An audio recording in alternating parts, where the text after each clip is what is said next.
Hey, welcome to Board Gamers Anonymous, the podcast about board gamers and the insane fun we have at the table together.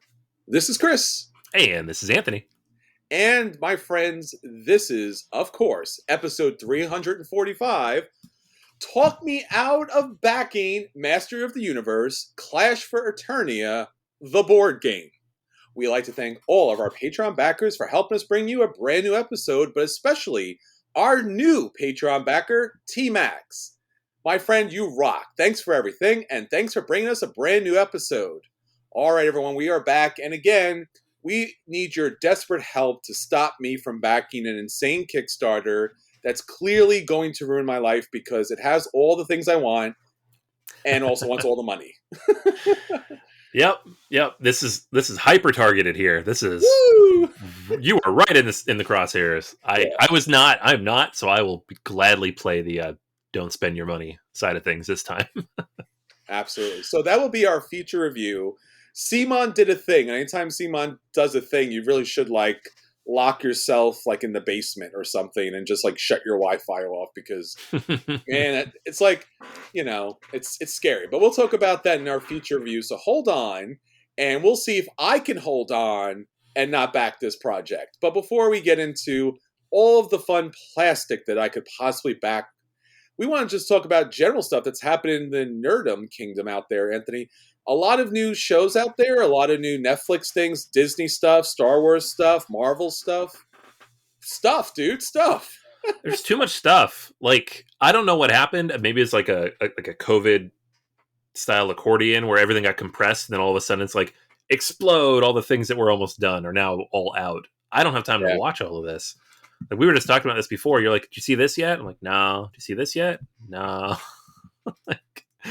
I have time to watch exactly 3 shows every week, and that's, they're great, but my time is limited. So when Netflix drops a whole bunch of new stuff or announces all their upcoming stuff, or Disney says they're going to have Disney Plus Day with 5 new releases in one day, I don't know what to do. I can't do it. Yeah, there's a lot of stuff out there. And again, I think it's something that's a lot of fun. I think it's one of those kind of monkey paw things where at one point you were like, hey, I have all these things that I really like as a gamer or geek or stuff out there. Can I have all of those things in high level media quality? And they're like, sure, here's everything all at once. And you're like, I don't have time. No. So there's a lot of content out there. Let's start off with Star Wars Visions, which is the new, I don't know, is it I guess it's all from Japanese artists and writers, right? So it is anime, right? What we consider an anime? Yeah, it's a lot of different styles of anime, but yeah, it's all Japanese artists, like you said, or anime houses, and very, very different styles from the first episode to the second one. Even you're like, whoa! If you watch them in order, you'll get whiplash. I actually tried to do that. I saw the first one, and I honestly the trailer. They kind of splice everything together, so you're trying to make out a story in your head, and you're like, oh wait, no, this is just all separate stories. The first one is super weird and interesting. It's a complete throwback, and it's amazing.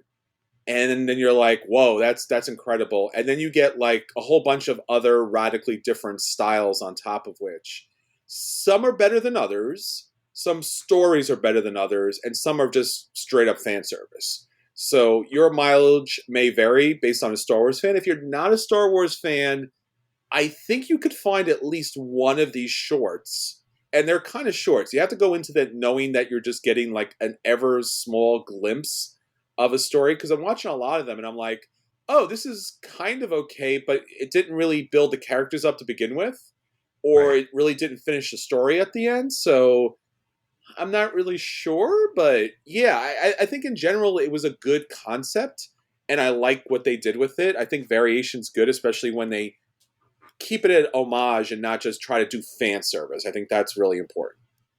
Yeah, for sure. Yeah, it's weird too because we're watching What If, obviously every Wednesday, which is also just big long story arcs compressed into 20 something minutes. And then I would say most of those at this point, I think we're up episode 7, right? Most of those so far have been okay, What else? What else happens? What next? There's like one, maybe two, where it just kind of ends and it's self-contained. You're like, okay, cool. I appreciate Yeah, that for what it is. But the rest of them, you're like, and and so some of these Star Wars things kind of give the same vibe yeah, where it's a cool idea, it's a cool premise, it's cool animation, it's cool fight scenes, and then you get to the end and you're like, okay, what next? And then you wonder, like, are these like proof of concepts for Disney? Are they trying to find yeah. out where should we invest our money into weird other projects? Like, I don't know. Maybe they're gonna make a Marvel Zombies movie. Maybe they're gonna make, an ancient samurai style Jedi movie. I don't know. Like, I would It's take the latter for sure. it's not a bad idea, honestly. It really isn't a bad idea, and I'm pretty down with it. I think it's really cool. I Yeah. mean, the first Star Wars one, I think it's the Duel, really great. The Ninth Jedi, really great. And I'm trying to think, what was the other one that I really liked? I think The Village Bride was the other one. The other ones are okay, not too bad. And What If has been the same way too. There's been some high points and some medium points. I don't think any of the, for me personally, I don't think any of the What Ifs have been bad. I don't know about you, Anthony. Did you really dislike or love any of them in particular? Um. Yeah, I don't know. I did not like the Killmonger one. I don't Okay. think. If I don't know if I would elevate it quite to being bad. It was one of those. Okay, like I don't know where this was supposed to go or what the point was, and it's just over. Everything else kind of leads you to a certain point where you can kind of keep thinking of what might happen next. Uh, the Doctor Strange episode is pretty self-contained. I think that one's probably the best so far for Hmm. me. Yeah, the Killmonger one didn't bother me. I mean, I like the idea that he was just all out so intelligent that he was always at least two steps ahead of everyone else. And I Right. thought that was interesting because I did think watching it, he was way, way too ahead of everybody else. Right. But nonetheless, it wasn't bad because it was intelligent. He had a strategy and a plan, as crazy as it may be, it was something that was kind of well laid out. I think beyond that, I guess it just depends on what your flavor is. Party Thor, which was Hmm. recent, wasn't necessarily my super cup of tea, but it was fun. No. Uh, I Yeah. I did yeah. What you think of Party Thor? Same thing. It's all of these episodes have been tonally weird. Yes, Again, except for Doctor Strange, which was pretty consistent throughout. But they all jump back and forth tonally. Like the zombies one, especially. Like I love the concept, but like, why are you making jokes right now? You know. that was weird. Yeah. So Party Thor was like, okay, this is fun. You get like some Marvel humor, and then all of a sudden it's Looney Tunes humor, and you're like, I don't know why we got to go that level. Like, why are It like, was basically like Ferris Bueller's Day Off, where he's like yeah, having a party before mom shows up, and I'm just like, I know all of these tropes and things like that, but yeah, yeah, I think for me if all the Avengers were killed off, I thought that was a little thin for me because we built them up so big that it seemed weird that they would get knocked down as easily. But it was kind of fun, I guess.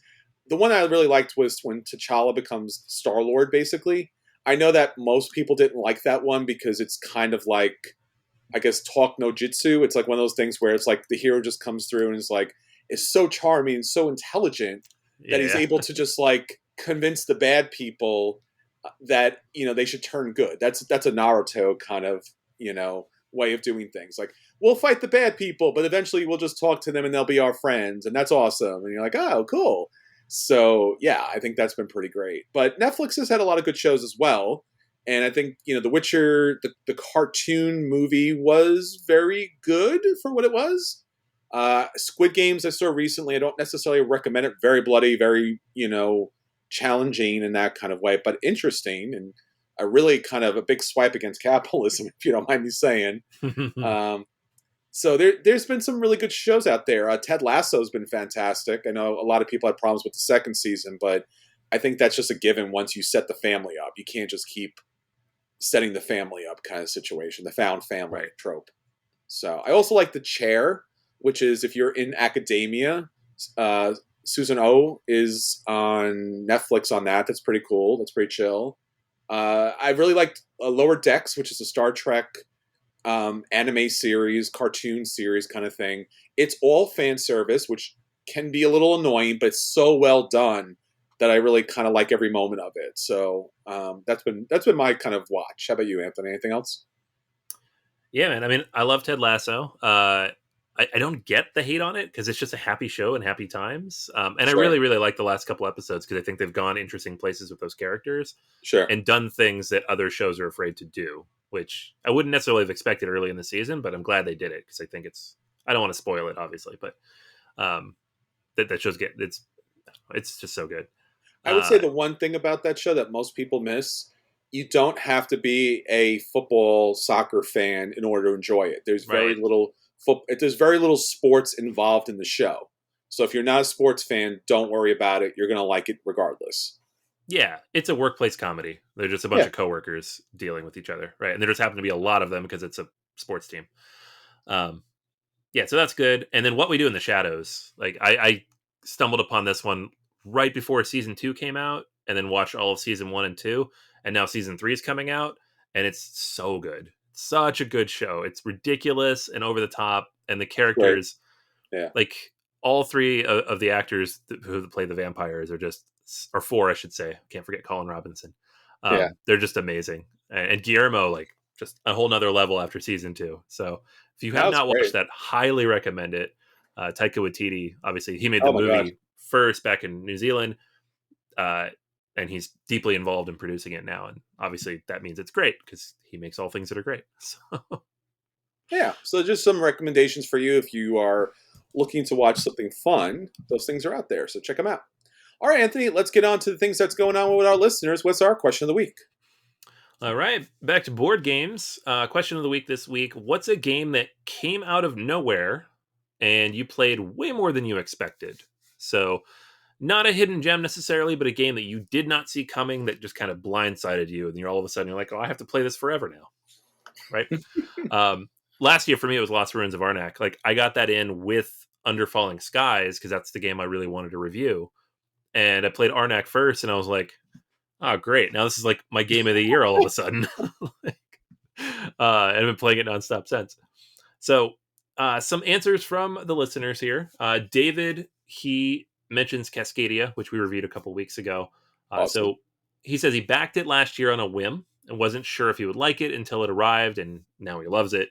It's beautiful, easy, and quick to teach, and a great short game that now never seems to leave my game bag. So I agree. That one kind of came out of nowhere for me as well. It was just like, hey, it's animals from where I grew up. And they're like, actually, the game's amazing too. Woo! Josh mentions Gunshone Clever. Roll and writes are okay in my book, but this one really grabbed me. I played a ton in person and even more in the app.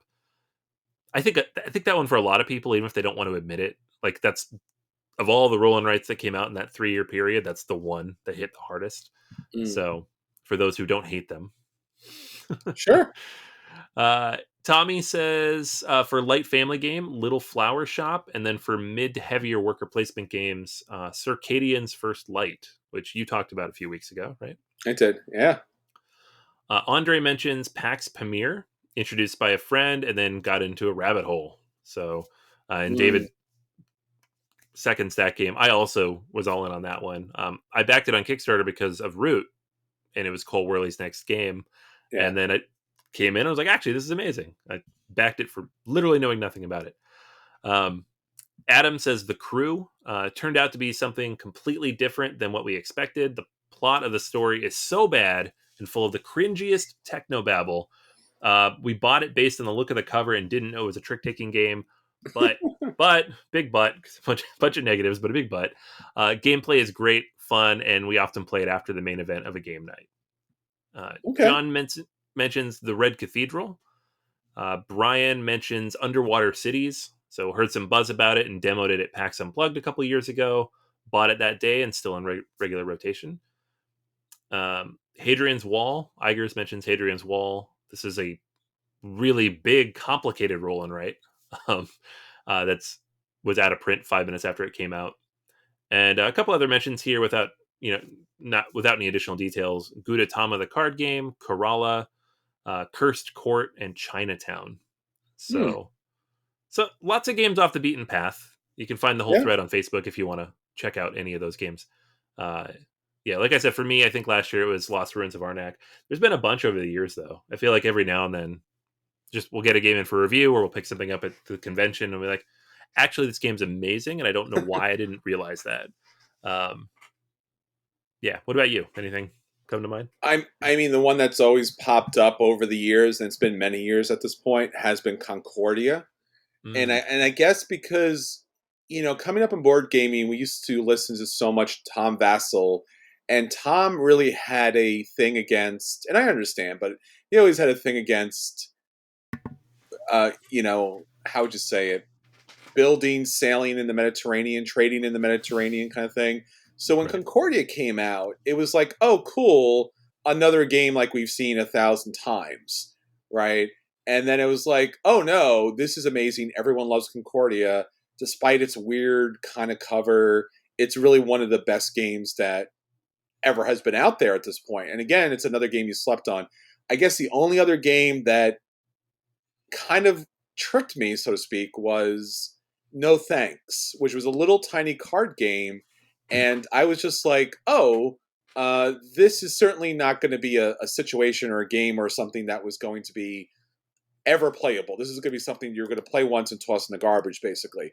And it's awesome.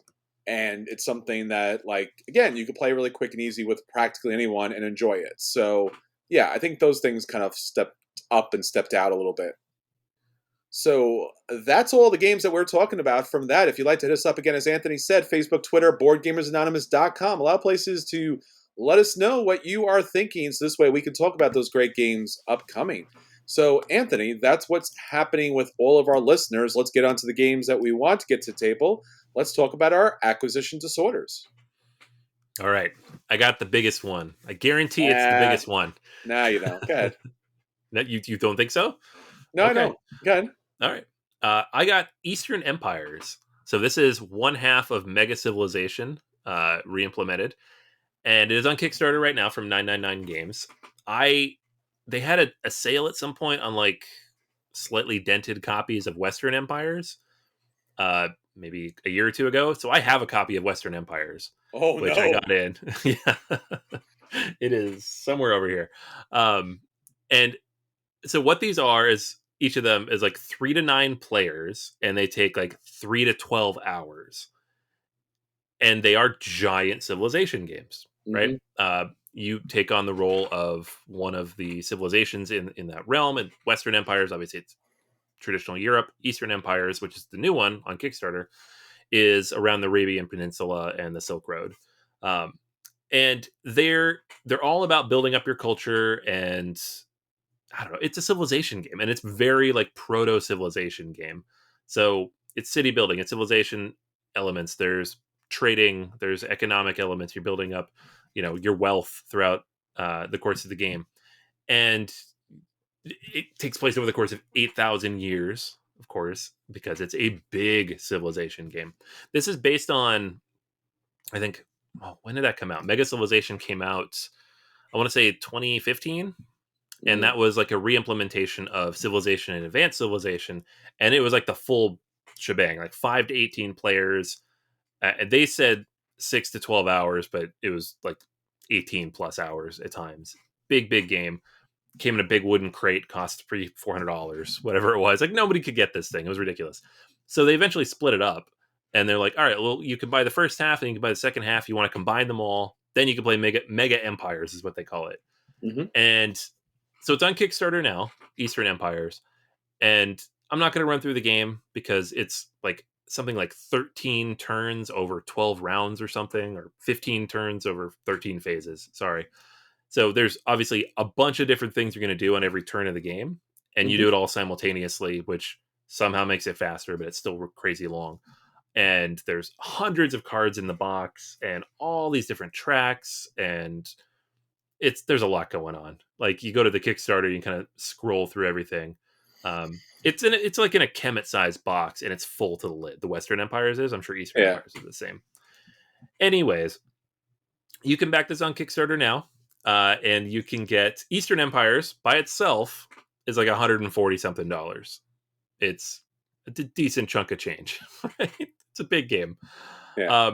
If you don't have Western Empires already, like I do, you can get Mega Empires, and they'll throw Western Empires in with it for an extra 70. So it'd be 212 to get both of them, which is still half of what Mega Civilization cost, but you don't get the big wooden crate.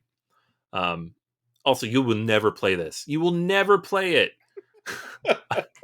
I've had Western Empires now for 2.5 years, whatever it's been. I haven't played it, and I never thought I would. I was just like, acquisition disorder.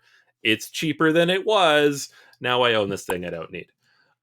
So it still looks amazing. I love Civilization games. It's one of my favorite genres of game. They're all too long, which stinks, so I never play any of them, but I do love them, and I am stupidly tempted to back this, even though I knew it's not going to happen. I don't have the group to get it done, especially not right now. So, but if you do have the group and you love Civilization games and you want to do something crazy and dumb and play for 17 hours some weekend, here you go. Eastern Empires on Kickstarter now. It's up for like another 2 weeks when we recorded this, and it is very expensive, but it's a lot of game.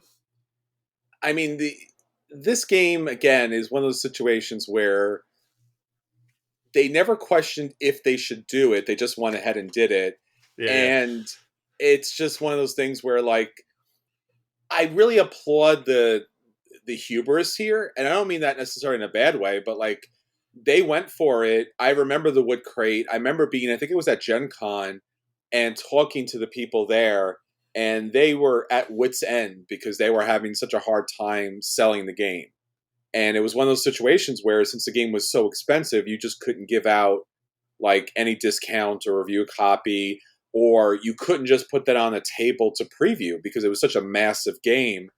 And I don't know if it was last year or the year before, I think one of the conventions had it as playable at the convention, but you had to commit to a full day, like whatever it was, like 8 or 12 hours of education training before you could actually play in the game, because they didn't want anyone to come in blindly and just say that they knew the game and just didn't know the game, because now you just ruined it for 18 people. So yeah, I think this is a game that, unfortunately, like you said, I didn't even know you owned this, but like, I get it. I certainly get it. It's very sad and disappointing. I don't know if there's a way to mentally kind of work your way around, like, actually getting that game to the table in a reasonable amount of time. But yeah, no, that's a mega game. I feel like you do need the wooden crate, just because, like you said, it might as well be like a coffee table. Just be like, and Mega Civilization's our coffee table. Look what we did here, you know? When I thought I was going to... So we bought this house recently, and when I thought I was going to have an extra game room, and we ended up not quite having enough the space that we thought we could get. But when I thought I was going to have a whole dedicated room, I seriously considered just setting this up in the corner. I mean, like, I'll just poke at it so that I can learn the game over time, because that's like the only way you could do it, unless you had 7 or 8 friends who could all sit down and do it. This is 1,000,000% a convention game. Yeah. There's no way... Some people are going to write in and say they do, but there's no way any of you have 17 friends who are going to come over to your house for 18 hours. It's just not going to happen. Nope, and if you do, can I be one of them? I want to do it. Me too. Me too. I want to come over. Yeah, but it's still cool. And each of the standalones plays 3 to 9, so you could probably get 4 or 5 people and play it in like 5-6 hours. And that's basically Twilight Imperium time. That's not too crazy, right? If you play one by itself. But someday I'm going to do it. I just need to keep myself. I need to keep myself from backing this one, because owning both of these is insane. Unbelievable. All right. Well, Anthony had what he considered the biggest Kickstarter, but in fact, there's a much bigger Kickstarter. And I don't know if everyone heard the news, but the thing that you can back now, it's not on Kickstarter, but one of the things you can back now more than ever is Asmodee. Asmodee is up for sale for 2 billion euros. So, oh my gosh, 2 billion euros. So, man, I wasted it. I could have done this any other week and I would have won. Yes. I called your bluff, buddy. Yes, Asmodee is being sold by PAI Partners, who currently owns them, for a reported 2 billion euros. Goldman Sachs, the largest investment bank on the planet, has been engaged to make this sale. So, if you have 2 billion euros, you can buy Asmodee. And if you do, invite me over because I want to play a game with you. That's all I'm saying. So let Anthony play his mega civilization thing, and you and I will play Asmodee. We will run Asmodee together. I know one of you out there do have 2 billion euros somewhere, so why not, right? Like, that's the thing. I think I'd rather play Mega Empires, man. I don't know. No, I don't know. I don't want to run Asmodee. You want to run Asmodee? Oh, I would love to. I don't want to run Asmodee. Yeah, actually, I probably would. That'd be pretty fun. Yeah. Think of all the acquisitions and the economic engine and the worker placement, and yeah, that'd be fun. It'd be like literally the ultimate Euro game. It's a Euro company owning Euro games. Come on, come on, Asmodee. You sold me, man. All right, we just gotta find the money now. Yeah, let's get a GoFundMe up. Let's do it. let's put that out there. Let's put it out there. Board Gamers Anonymous is buying Asmodee for 2 billion euros. So Goldman Sachs, hit us up. We're ready to purchase. Anthony and I are going to sell our board game collections, which comes in about 2 billion euro, I think, especially with Anthony's Mega Civilization hanging out there. I mean, I know it's dented, but it's close to about 2 billion. We'll talk. Yeah. You know, so that's pretty cool. All right. So that's one of my acquisition disorders. The other one is honestly kind of close to $2 billion. Ugh. This is a game I actually do want very much, and I heard about it, and I was excited about it. It's 11 Football Manager board game. Manage and grow your own football club. And for us Americans out there, that means soccer club, right? So Anthony and I have been talking about Ted Lasso.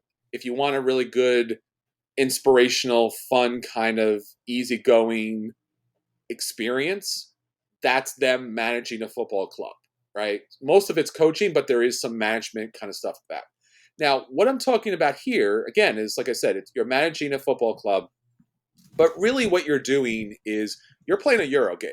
And the Euro game comes in a bunch of different parts here.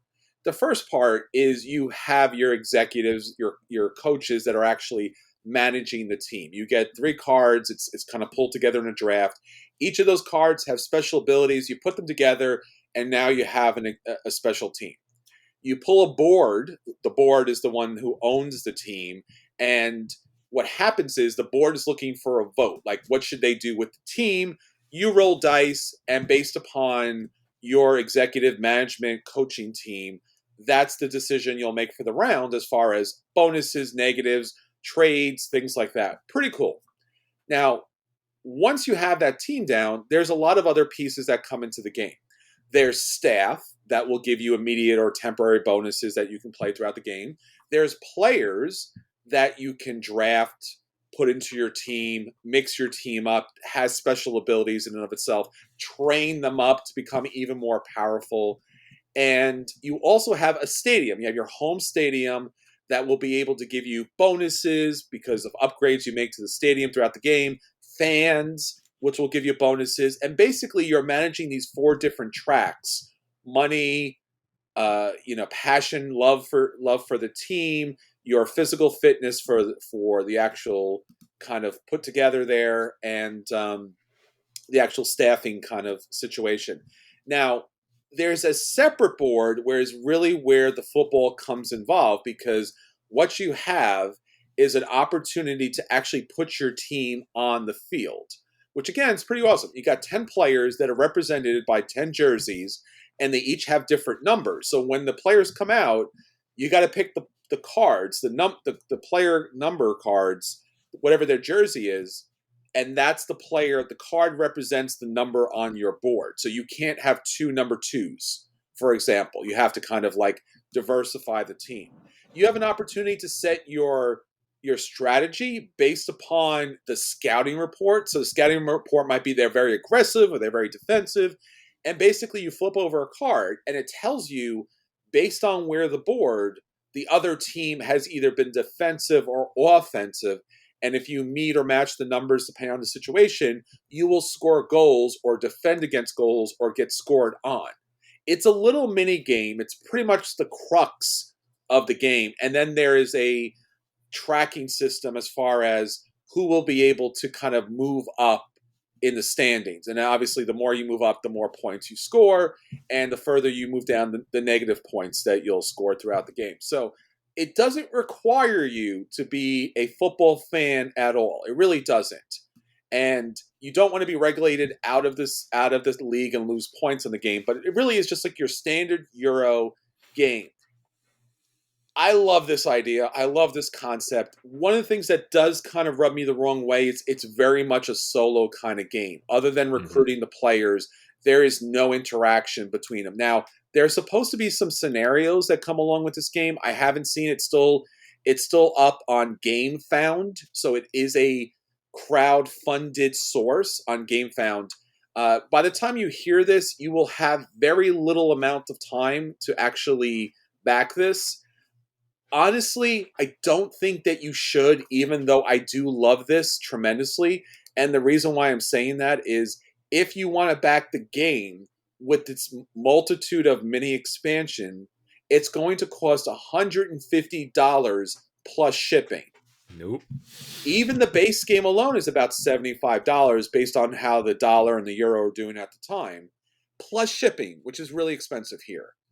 I don't know why they did this. I don't know why they just make the whole game 75 euros, because even that's a pretty weighty price, but you would have everything. $150 for this, even with the possible upgrades, is a step too far. And honestly, the real problem is that they wanted to raise so much money that they would be able to put all these extras in here.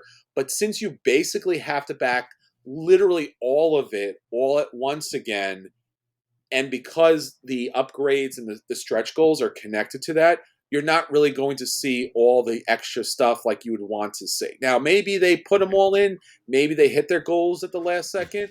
I really want to play this game. I really want to own this game. But honestly, at $150 plus shipping, plus all the other little things you could add to it, we're talking about a $200 Euro game that's basically a very simple economic game. And it's from Portal Games, who I like, but I've honestly been, I think, disappointed with their games. I think they're generally good games, but just good games. I don't think that they're anything extraordinary. This is not a Vitala Serta.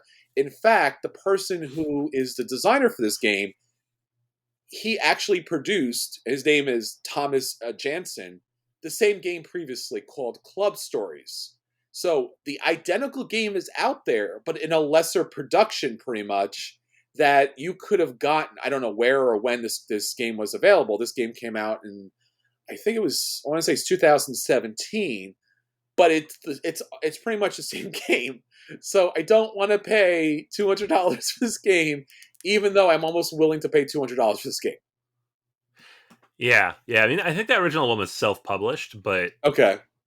So I don't actually think it's possible to get it because however many he made are no longer available. But yeah, the original game was designed for 1 to 2 players. Everybody says it's best at 1. This is really just a really big solo game with a lot of fancy stuff layered on top of it.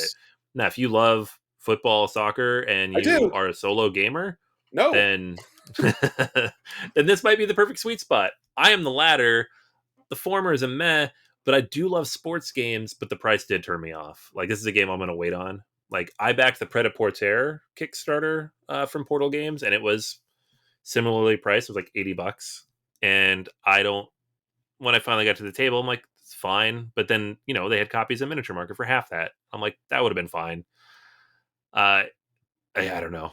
Yeah, it's hard to recommend people back some of these things anymore. It is this expensive. It's so much money.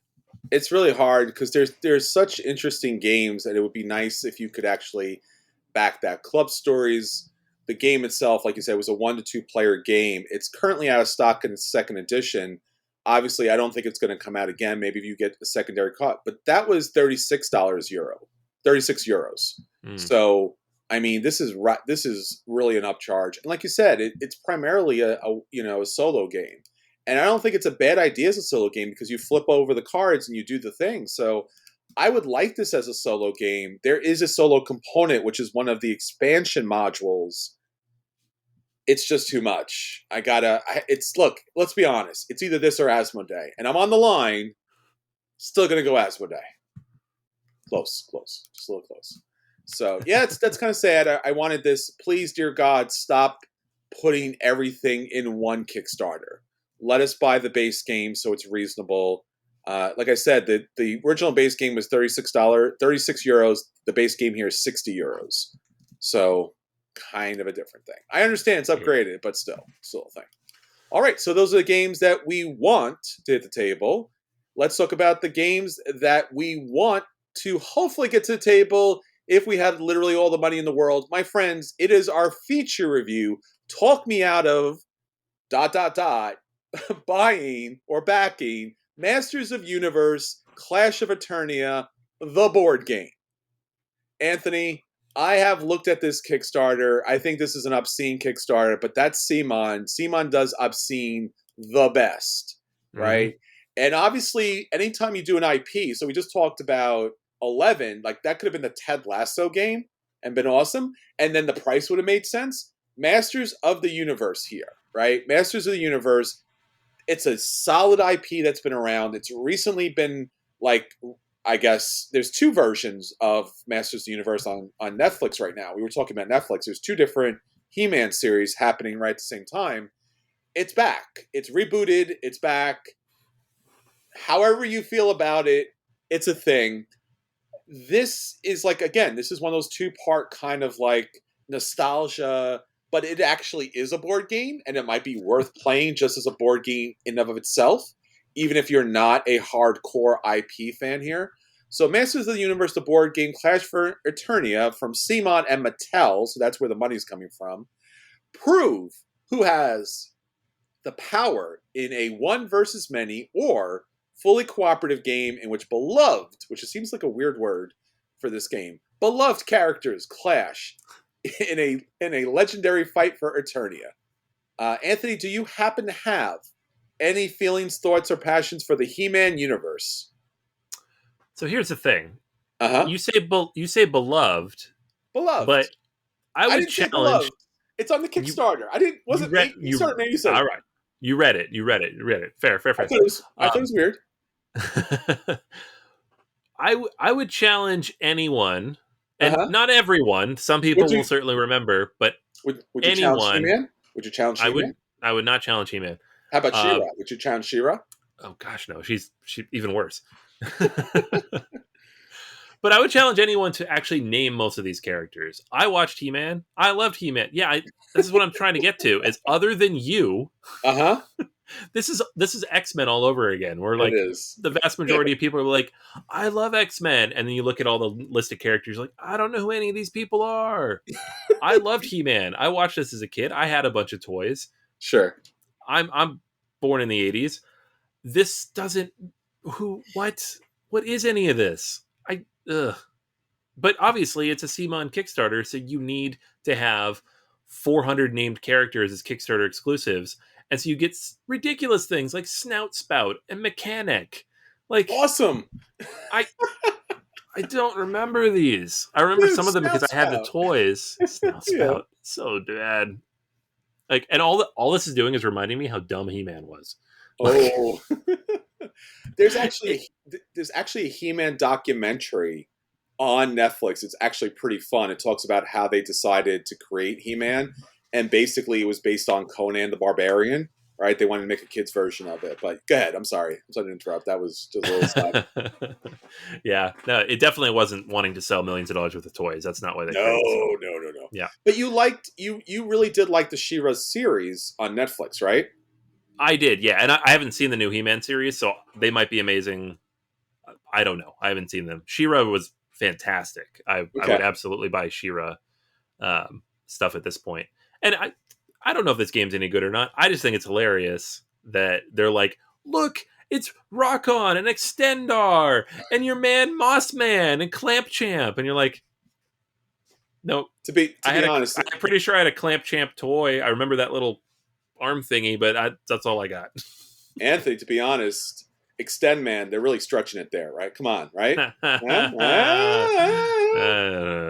All right. Let me actually talk about the game a little bit, Anthony, because maybe this convinces you. And again, if you're interested in backing this game, it wraps up on Friday, October 1st, 2021 at 10 p.m. Eastern Standard Time. So when you hear this, you may or may not leave the basement in order to be able to back this. Now, let me talk a little bit about this because you mentioned that all the different characters, and you're right. Simon really understands what people want are toys. And that was very much what Marvel United was a lot of really cool characters that are toys that you could, like Funko, right? It was a cheap way to get all the toys that you ever wanted in a genre that was so obscure you would never actually see it as a normal action figure. So, yeah, so what is the possibility of you getting like Snout Spout as like a regular character or something like that? If someone's favorite character is that, like, awesome, now you can actually get it to play with or whatever, or Extendar or something like that. Now, so Simon's smart on this, and I'll tell you why. Because regardless of the He-Man IP, I honestly love and find myself oftentimes addicted to the collector part of me that wants to have all the characters, because I love the idea that I could put together different teams. This is the Arcadia Quest problem. Remember that?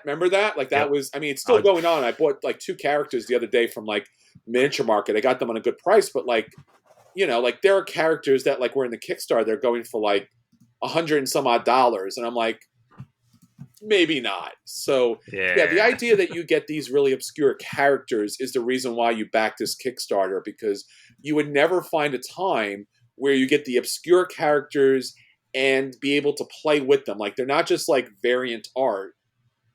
They actually have their own special abilities and team stuff like that. So you do get the base game, which is all of the classic He-Man, Skeletor kind of characters. You do get all of their special abilities that come into play. You get a bunch of tokens. You get a bunch of textures and miniatures that kind of go into the play.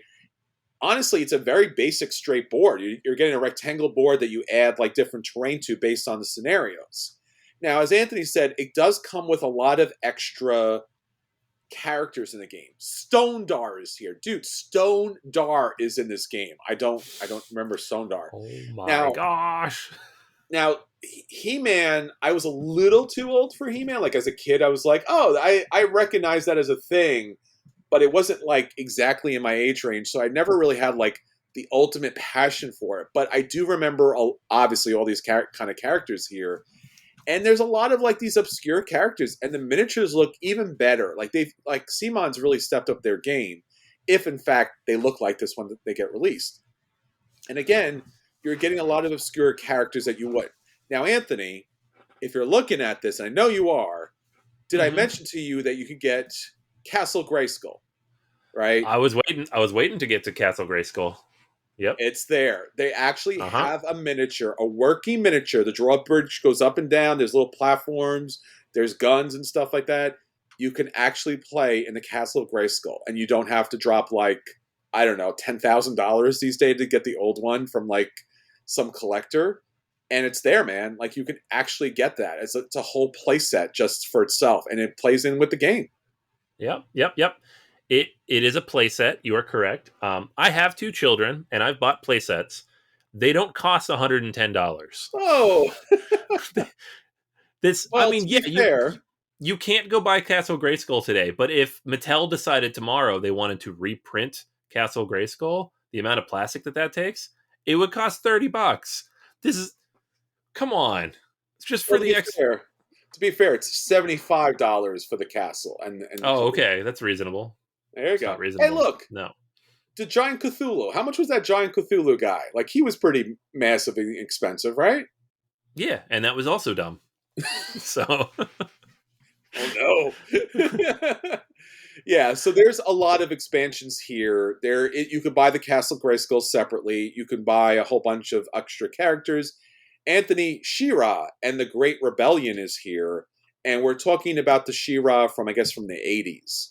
So it's not the Netflix She-Ra, but it's a really good She-Ra. Like, again, I think a lot of people miss out. And again, you could watch a documentary. She-Ra back in the 80s was a really like very strong character. It wasn't like a trivial virtual singling character. She was cool, and she had her own story, and she was very good. Other than the fact that they didn't want her to like hit anybody with with her sword, which again was weird. But I guess Ninja Turtles, right? So we can't complain, right? Right. Like Yeah. you're carrying all these deadly weapons and you're throwing pizza at foot ninjas. I don't know. I don't know why that is. Like, You don't want the kids to stab each other with nunchucks and sai. Like, come all on. right, You've seen South Park. You see what happens when they play with weapons. that's right. Now, I will say they do have the Wrath of Snake Mountain, so you do get a giant dinosaur in there because that's a thing. They do have a bunch of terrain. You can back all of these things together. Now, Anthony, the one thing that I might be able to catch you on a little bit, I think one of the things that it's really interesting here is again, and this might be legally distinct. I don't know if I checked the designers, they don't really have like anything on Board Game Geek, but this is a very, very similar system. Not identical, but a very similar system to Conan and Batman that you backed. Remember where the system where you load up the characters, the bad guys and Right. the good guys, the one versus all, and then you play them out? That's what happens here. Don't you like that mechanic? Cool. So these unknown Uh-oh. designers got paid, they're getting paid a bunch of money by Mattel to rip off another system for a game I already have.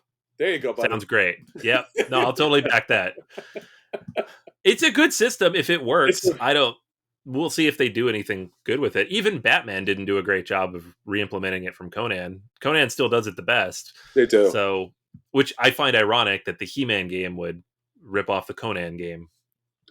It's a very good system, one versus many. I really like the one versus many. I mean, you can play co-op, but I find it's the same thing with like the G.I. Joe deck builder they brought out. Like, you want to play the two factions against each other instead of like everyone's playing against the bad guy. I don't want to play a co-op game that's meant to be a game, versus two sides. Like that doesn't no. That's not fun. The one versus many is fun because it's the idea that you could play out all of those characters, and again, you could switch it up. You could play the villains versus the heroes or the heroes versus the villains. Like you could play it both ways. So I like the idea that they use that system because I like the idea of like having those power cubes available. So like if you wanted to play a special character or special ability, you had to pay energy. So it had that action token selection kind of situation here. Let me just wrap up. Really great artwork here, like really great artwork. I've actually surprised that they didn't like downplay the artwork here. It's really good artwork. It's better than some of the He-Man series I've seen out there. The castle looks cool. Yeah. The castle looks cool. The pieces look cool. The board is kind of boring, very boring. I get it. It's because they have to put the terrain out there, which is just flat pieces. This is not Hero Quest. On the other side, it's also a very basic kind of like hack and slash kind of situation. Like walk up to a guy, hit him enough times, meet the scenario kind of situation. Anthony, a little bit like Battle Lore, second edition, where it's basically you line up one side, they line up the other side, and you attack each other until someone's dead. I mean, it's He-Man. If it was anything more than that, I would wonder what they're doing. So yeah, they have scenarios. So obviously they haven't released the scenarios. So who knows? Who knows what eventually the scenarios will come into play here? But it's there. It's on Kickstarter. It's kind of expensive. I guess that's the most important thing we should talk about. If you do want to back all of it, and again, I don't think it's crazy expensive. It's $220. That's not all of it, though, because it doesn't have any of the add-ons. So. Well, it does have some of the add-ons. I mean, the base game is $110. The $220 comes with the castle and stuff like that. Yeah. Yeah, but it doesn't have like Wrath of Snake Mountain or the She-Ra stuff or any of the terrain. Sure. Like if you want all in, it's like $400. Yeah, I mean, I feel like for this game, you want the base game, but you can't really get this game without getting Castle Greyskull. It's so iconic, and it's terrain. It's literally terrain for the game. So you could kind of go away and not get the other stuff. I mean, I would pick it up personally. The She-Ra stuff looks awesome. Everything else is kind of secondary. I would totally bring that into the game. But the castle's there. $220 for it. Ton of plastic. Again, we just mentioned, 11 that game was running for $150, and it was kind of a basic but enjoyable Euro game. This is $220. I don't know. Your mileage may vary. I don't know. I don't know. Check back with us next week, and I'll let you know if I back Masters of the Universe, the board game, Clash for Eternia. I will mention that after I talked about Verdant on Kickstarter last week, I did back it. I did back it after Yeah. I was like, you know what? I talked myself into it. Damn it. And I backed it right away. I can vouch for that. Like we went to log off and I looked at my phone. I'm like, it said Chris backed Verdant. I'm like, oh, okay, cool. You talked yourself into that one. I That was did. great. It backfired. I was trying to talk you into it, and I ended up backing it. So Yeah. that's on me. But dude, that's $29. Yeah. So Yeah. it's a little different, and that does have Beth Sobel's artwork in there too. Yeah. So look, I'm saving the money for the Asmodee acquisition. So once Asmodee hears that I am willing to buy them for €2 billion, as long as the market's to my favor, right? I'm going to pick up some Bitcoin, and I'm going to put together all the board game money that I have available to me, and maybe that makes €2 billion. I don't know. Could be. Could happen. Yeah, you never know. You never Trade know. resources for money. We have to see. Is it 4-1, 2-1? How many victory points do I get at the end of the game for that? So I don't know, man. So yeah, that's all the fun stuff. Check the game out. You have a little time. Back it, don't back it. Let me know. I'll let you know next week if I'm able to hold out and push back the powers of all the universes out there. All right, everyone. Until next time, this is Chris. And this is Anthony. And we'll save you all a seat at the table. Take care. Bye.